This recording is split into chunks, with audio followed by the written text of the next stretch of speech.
ఈ వీడియోలో మనం హిందీ అంకెలు హిందీ నంబర్స్ నేర్చుకుందాం.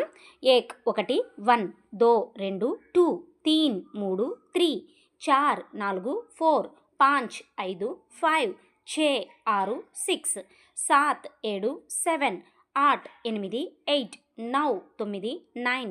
వీడియో లైక్ చేయడం మర్చిపోకండి. 10 10 10 11 11 11 12 12 12 13 13 13 14 14 14 15 15 15 16 16 16 17 17 17 18 18 18 19 19 19 20 20 20 20. ఇందులో 11 నుంచి 18 వరకు 11 12 అని ఉన్నాయి కదా. లాస్ట్లో హా అనే సౌండ్ స్పోకెన్లో మాట్లాడేటప్పుడు చాలామంది స్కిప్ చేస్తూ ఉంటారు. 11 12 13 14 15 16 17